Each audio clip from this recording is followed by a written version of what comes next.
Mr. Alden Richards umamin sa pinakamatinding pinagdadaanan niya ngayon. Ano nga ba ang kalagayan at updates kay Alden? But before that, if you haven't subscribed yet to my YouTube channel, please don't forget to like, share, and subscribe at hit mo na rin ang notification bell for more showbiz updates. Of course, bago tayo magpatuloy sa ating updates for today's video, nais ko pong pasalamatan kayo for always watching and trusting this channel. Thank you so much sa inyong palagiang panonood at palagiang pagsubaybay sa mga updates po natin. Maraming salamat po. At syempre ngayong araw, pag-usapan po natin ito dahil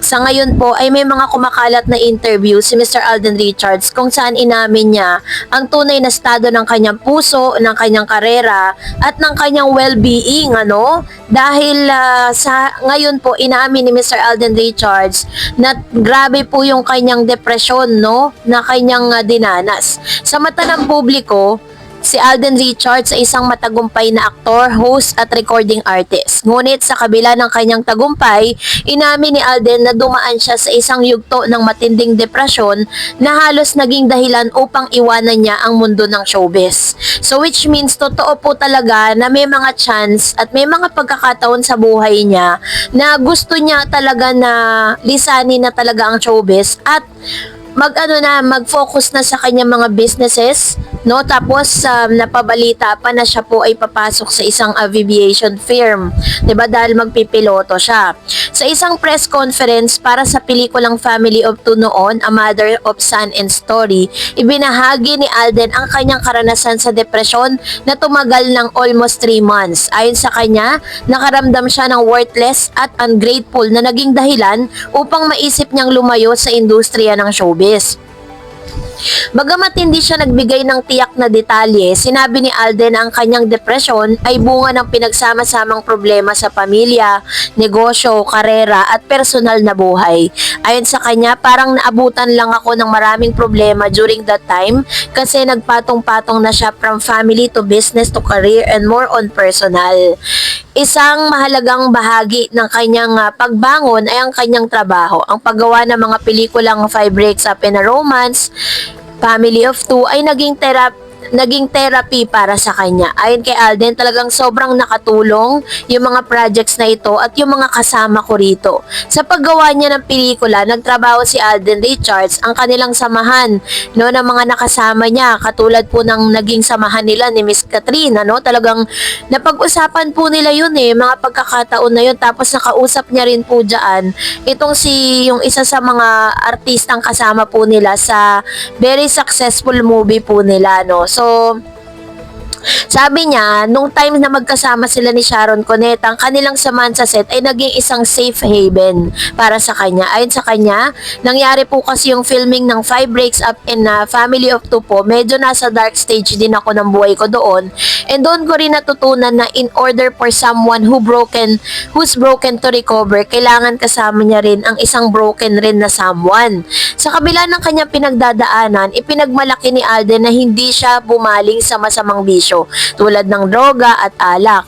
Ayon sa kanya, but good thing naman po I was able to get over that and hindi po ako napunta doon. Hindi ako nagbisyo or nagdroga whatsoever. Buti na lang po. Kasi kung matatandaan po ninyo, during those times, talagang lahat po ng mga proyekto ni Alden Richards, hindi po talaga ganun katindi ang pagtanggap ng tao.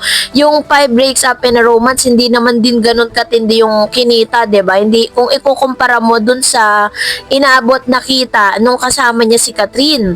Tapos, at the same time, is ganun din naman kay Miss Sharon Cuneta, hindi rin naman din ganun katindi yung kinita nung na yun. Tapos may mga teleserye siya na hindi rin naman ganun katindi yung pagtanggap ng tao.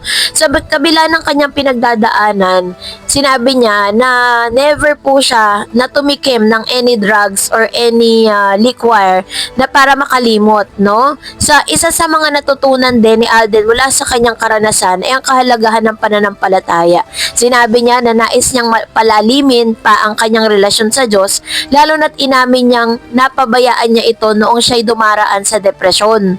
Bagamat abala sa kanyang karera, binibigyang halaga ni Alden ang kanyang personal na buhay.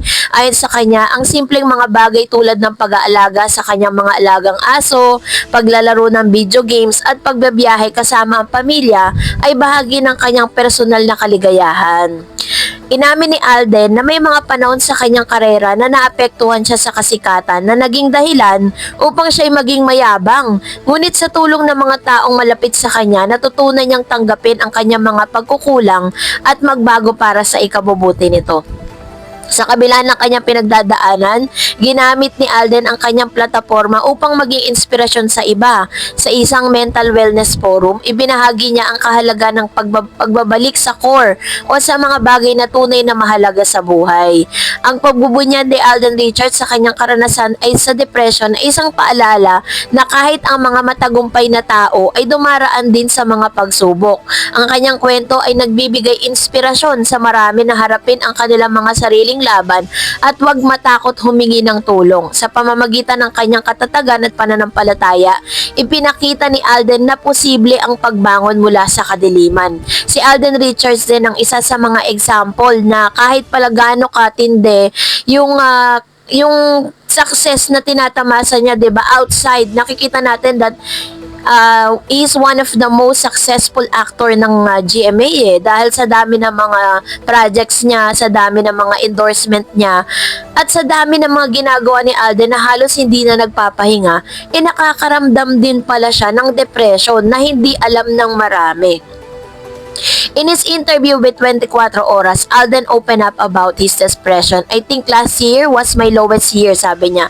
Rock bottom. It took me 6 months to get over that. That was, hindi naman siya clinically diagnosed, but that was depression as its finest.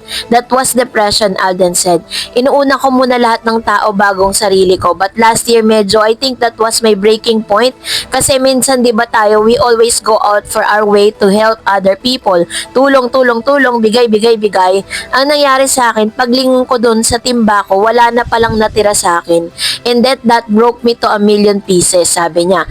Alden said his mind was being clouded with a lot of negative thoughts. It's very hard to be present na kahit nandito ka, wala ka dito, he said. It's just this is my story and this is how I want my story to be told, sabi niya. Not based on presumption of other people. I'm so done with that. I've been here long enough. I know I've done so much for the industry and would like to do more for industry right now, he added. If you're someone you know needs assistance. So, sinasabi po dito ni Mr. Alden Richards noon na na-realize niya na kasi sobra kasing generous ni Alden eh. So, sa pagiging generous niya, hindi niya alam na wala na palang natira sa kanya. Ganon yung nangyari sa kanya ngayon. Kaya parang dumaan siya sa matinding depression dahil syempre, di ba parang asa na yung pinaghirapan niya for almost how many years niya sa showbiz, 'di ba? Pero alam ko naman na although there are times na parang feeling niya is pagtingon niya sa timba niya wala nang laman. I know naman that there is God who will going to reward them, 'di ba? Maaaring i-reward siya ng Diyos dun sa mga kabutihang ginawa niya. Hindi man ngayon, but in due and proper time, 'di ba? So, yun pala yung matinding pinagdaanan ni Alden Richards. So, that's it for today. For more videos and updates, please don't forget to like and subscribe. And please don't forget to follow my Facebook page, Dar Eds TV. God bless everyone!